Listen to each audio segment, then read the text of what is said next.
Olá pessoal, boa tarde, mais uma vez, né?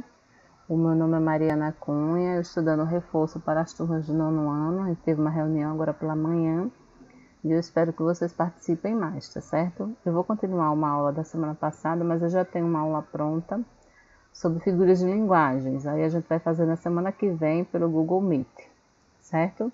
Escola José Cursino dos Santos, disciplina de língua portuguesa, uma aula de reforço para os nono A e B.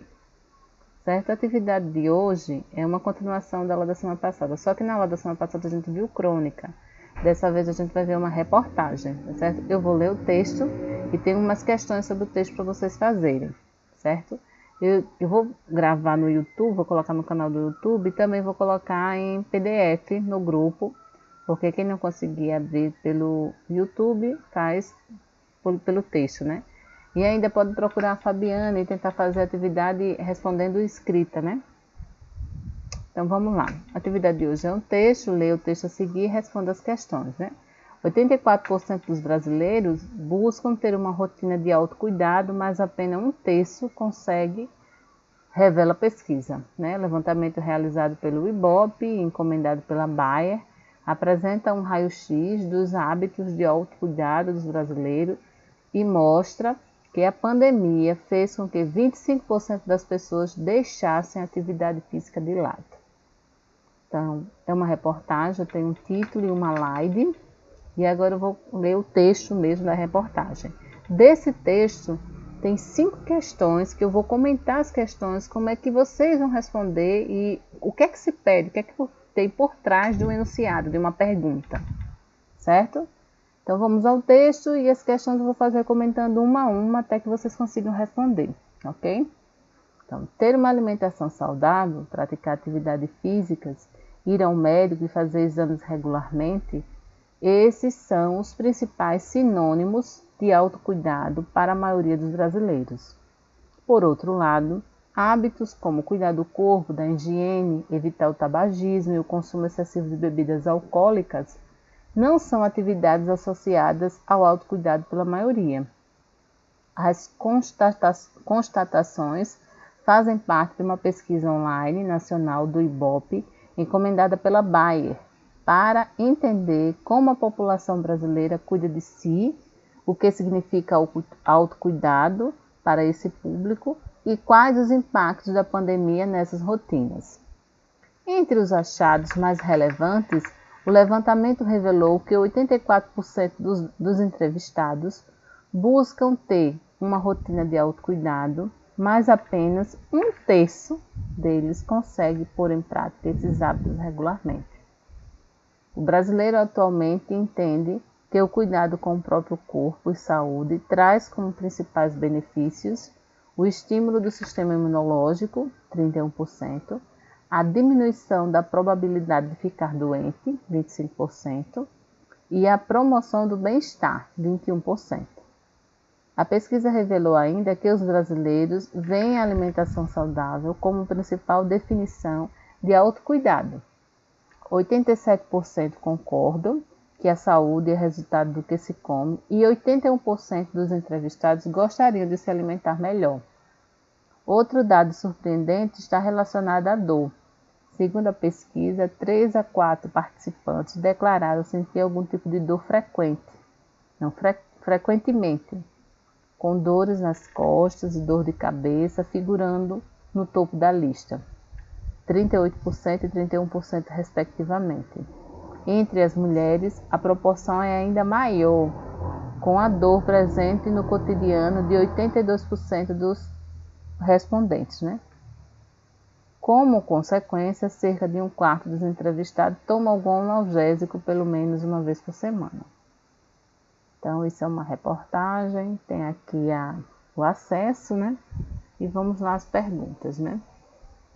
Qual a finalidade do texto? Então, eu li o texto, mas o objetivo dessa aula é fazer com que vocês consigam responder questões do texto, principalmente entendendo o que a pergunta quer dizer, entendendo o enunciado, né? Sempre quando eu estou na sala de aula, o aluno fica perguntando, professor, o que é que isso quer dizer? Quer dizer que muitas vezes ele lê a pergunta, mas não sabe, né? Não entende, né? O que é que ela está querendo, né? Qual é o propósito da pergunta ou enunciado, né? Enunciado e pergunta é a mesma coisa. Então, qual a finalidade do texto? Finalidade é aonde ele quer chegar. O que ele quer com aquilo? Qual o propósito desse texto, né? Esse texto aqui está falando sobre uma pesquisa, não sei se vocês entenderam, uma pesquisa sobre qualidade de vida, né? Então, ele faz a pesquisa sobre a rotina e apresenta um raio-x dos hábitos de autocuidado, né? Qual a finalidade do texto? Finalidade é qual o propósito do texto? Para que esse texto foi escrito? Segunda pergunta. Segundo o texto, quais são os sinônimos de autocuidado? Essa pergunta já está mais clara. Se você voltar no texto, você vai encontrar lá a resposta assim, claramente, porque isso é uma pergunta quase que explícita, né? Você vai lá e vai achar. Terceira pergunta. Escolha 5 palavras-chave do texto. Como o próprio nome diz, a escolha dessas palavras dependerá da importância delas no texto. Em torno delas é que o texto é construído. Então, você vai voltar no texto, vai escolher 5 palavras, que são chamadas de palavras-chave do texto, palavras importantes do texto. Quarta questão. Escreva 3 ideias fundamentais para o desenvolvimento do texto. Então, esse texto foi desenvolvido a partir de 3 ideias fundamentais. Escreva as 3.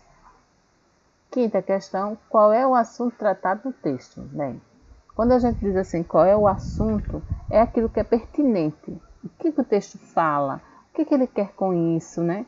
Tem sempre um tema ali geral que ele é tratado, né? Então é isso que ele quer saber. Beleza, pessoal? Sexta questão, que circunstâncias levaram à realização da pesquisa noticiada? Então, por que fizeram essa pesquisa? Da onde vem essa pesquisa, né? Como fizeram, né? Que circunstâncias levaram à realização da pesquisa? Por quê? A que circunstância é por quê? O que foi que aconteceu para que tivesse sendo feita essa pesquisa? Aqui eu tenho as perguntas assim, porque eu tratei uma a uma. Então, vocês podem pausar o vídeo e tentar responder essas perguntas, tá certo? Tenta responder no caderno, tira foto e manda para mim, pro meu privado, para eu corrigir. Ok? E agora aqui eu tenho outro texto. Esse outro texto eu também vou colocar. Na verdade, são 2 textos com questões para a gente entender sobre ele, né? Então, esse aqui diz assim: guarda ambiental resgata bicho preguiça pela 2ª vez em 2 dias em bairro de Valinhos. O animal estava no bairro Reforma Agrária e, segundo o guarda municipal, provavelmente foi capturado e vivia em domicílio. Ele já havia sido resgatado no dia anterior. A Guarda Municipal de Valinhos, São Paulo, resgatou um bicho preguiça encontrado no bairro Reforma Agrária neste domingo 16. Segundo a equipe da Guarda Ambiental, o animalzinho já havia sido retirado do meio urbano no sábado 15, mas retornou à vida domiciliar. O bicho preguiça foi avistado por uma equipe da Polícia Militar durante o policiamento preventivo na região. E os policiais acionaram a guarda. O animal é oriundo da Mata Atlântica e tem cerca de 2 anos de idade. Felizmente, ele não estava ferido. Os guardas acreditam que ele tenha sido capturado e que vivia em domicílio, já que mesmo após ter sido solto da mata, voltou ao bairro. Após o novo resgate, ele foi levado até a Associação Mata Ciliar, em Jundiaí, São Paulo, para análises veterinárias e posteriormente ser devolvido à natureza. Esse texto está disponível no G1, né, Campinas, tem aí toda a informação. Ele foi do dia 16 de agosto de 2020. Acesso em 17 de agosto. Então, pessoal, mais um texto, né?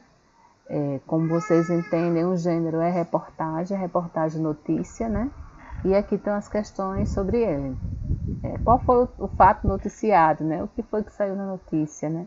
No trecho, segundo a equipe da Guarda Ambiental, o que quer dizer o termo segundo? Segundo a equipe da Guarda Ambiental. Terceira questão, por que esse termo segundo é importante para a notícia? Por que essa palavra segundo é importante para a notícia? 4. O uso do termo oriundo no trecho. O animal é oriundo da Mata Atlântica.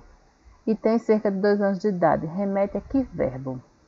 Oriundo, remete a que verbo? Né? Oriundo, eu tenho que pensar no verbo que apareceu antes. O que ele está remetendo, né?